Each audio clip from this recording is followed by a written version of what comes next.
ሰላም የተከበራችሁ የኢትዮ WWE ቤተሰቦች ፍራይዴይ ናይት ስማክዳውን ላይ አዲስ የቀበቶ ልውውጥ አይተናል።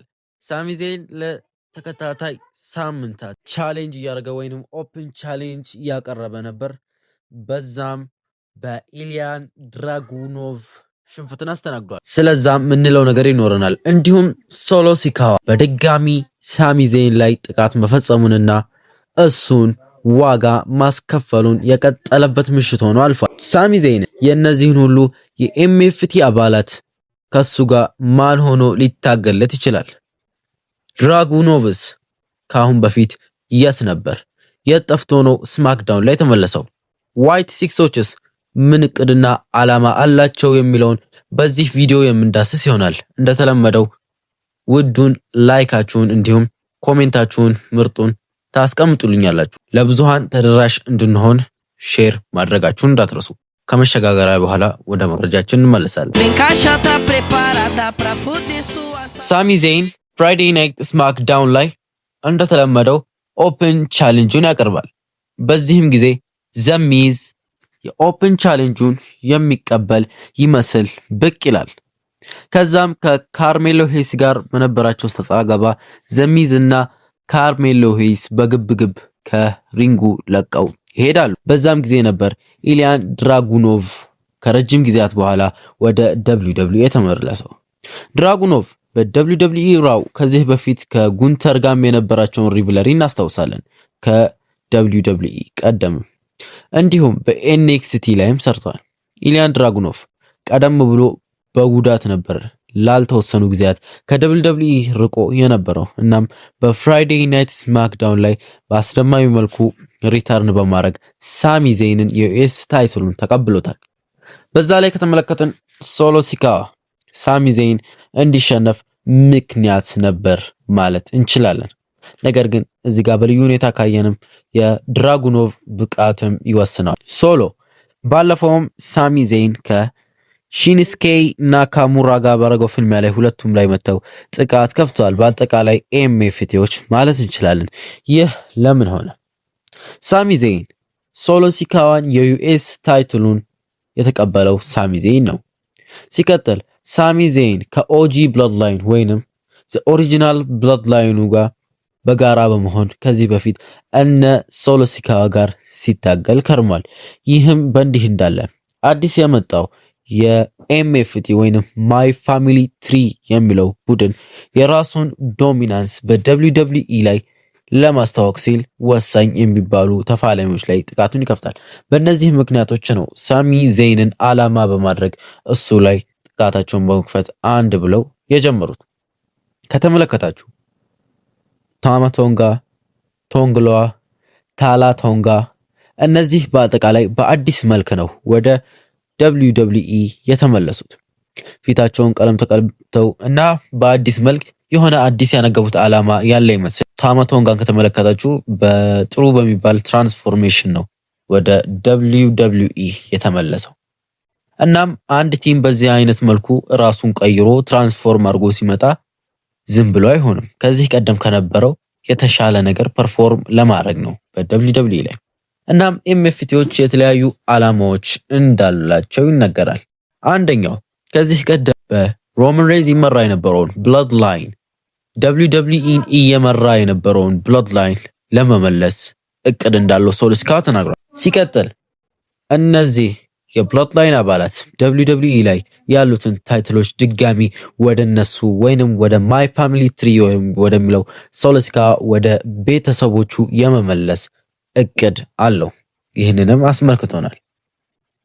ብለድ ላይኖች በአጠቃላይ ለዚህና ሌላም ለተጨማሪ ምክንያቶች በዚህ መልኩ ሪተርን በማድረግ ጥቃቶችን እየከፈቱ ጉዟቸውን አንድ ብለው ጀምረው በዛም ሳይድ ላይ ከዚህ ቀደም የነበረውን ታሪካዊውን ብዙ ሪቪለሪዎችን ስቶሪ ላይኖችን በWWE ላይ ያስመለከተንን ብሬይ ዋይትን በማስታወስ የሱን አዲስ ቲም በመስረት ዋይት ሲክሶች እነሱም የተቀሳቀሱ ይገኛሉ።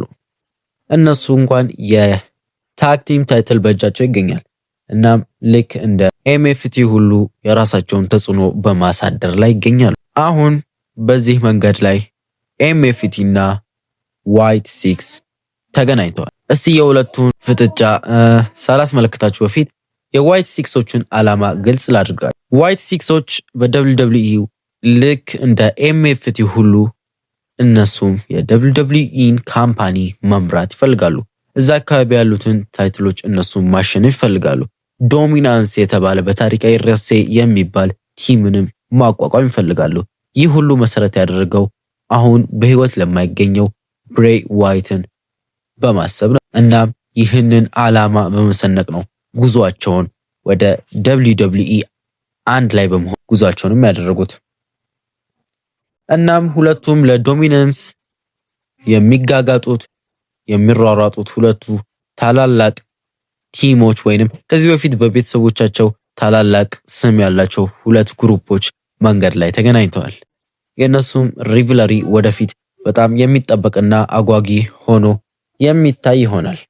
በሌላ በኩል ሳሚ ዜይንን ይህ ሁሉ ጥቃት ሲደርስበት ማን ሊረዳው ይችላል የሚል ነው ትልቁ ጥያቄ። ሳሚ ዜይን በኤምኤፍቲዎች ዋጋ እንዲከፍል እየተደረገ ነው። በተለያዩ ቀናት የመጡ ጥቃቶች እየተከፈቱበት ነው እና ይህንን ከሳሚ ዜይን ጋር ሆኖ ማን ይፋለምለታል የሚለው የተለያዩ ሪስለሮች እንዲሁም ቲሞች ብቅ ብለዋል። ይህ እንደ ሐሳብ የተቀመጠ ነው እንጂ ምንም አይነት የተጨበጠ መረጃ የለም። በአንደኛ ደረጃ የተቀመጠው ኬቪን ኦውንስ ነው። ኬቪን ኦውንስ በአሁኑ ሰዓት ላይ ከWWE በጉዳት ምክንያት ርቆ ይገኛል። እናም ሳሚ ዜይን እና ኬቪን ኦውንስ ከዚህ በፊት በጓደኝነትም በጠላትነትም ጥሩ የሆነ ስቶሪ ላይን ያስመለከቱን ተፋላሚዎች ናቸው። ነገር ግን ብዙ ጊዜ ጠላቶች በሚያጋጥማቸው ጊዜ በጋራ እየቆሙ ሲፋለሙ ተመልክተናል። ስለዚህም ኬቪን ኦውንስ ሪተርን የሚያደርግ ሆነ ከሱ ጋር የሚፋለምለት ይሆናል ተብሎ ይጠበቃል። እንዲሁም ሺንስኬ ናካሙራ ከዚህ ቀደም አንድ ላይ ነው የስ ታይትል ኦፕን ቻሌንጅ ፍልሚያ በሚያደርጉበት ወቅት ጥቃት የተከፈተባቸው። ሲቀጥል ኮዲ ሮድስ። እነዚህ አሁን ከታች የሚገልጽላቸው በጣም ዜሮ የሚባል ፕሮባቢሊቲ ያላቸው ናቸው። ኮዲ ሮድስ ተብሎ ተጠቅሷል። ለምን ቢባል ኮዲ ሮድስ ከታላላቅ ቲሞች ጋር ፍጥጫዎችን የሚፈልግ አይነት ሬስለር ነው ተብሎ ተዘግቧል። ሌላኛው ኦጂ ብለድ ላይን ነው። ልክ እንደ ከዚህ ቀደም ሁሉ ሮማን ሬንዝ፣ ጂሚ ኤንድ ጄይ ኡሶ አንድ ላይ ሆነው ኦጂ ብለድ ላይንን መስርተው ድጋሚ ከሱ ጋር ሊፋለሙ ይችላሉ የሚል መረጃ ነው የወጣው። እናም ሳሚ ዜይንን ሊያግዙት ይችላሉ ተብሎ የተቀመጡት መካከል እነዚህ ናቸው። በአጠቃላይ ይህንን ስንወስደው የነ ኤምኤፍቲ እና የዋይት ሲክስ ፍልሚያዎች ፊት ለፊታችን እየመጣ ለሚገኘው ሰርቫይቨር ሲሪየስ ዋር ጌምስ 5-on-5 ፍልሚያ የሚመጥን ፍልሚያ ቦታውን የያዘው ይህ ሊሆን ይችላል። ከዚህ ሌላ በቲም የሚደረግ ፍልሚያ እስካሁን አልተመለከትንም። ነገር ግን እዚህ ዋር ጌምስ ላይ ምን እንደሚፈጠር አይታወቅም።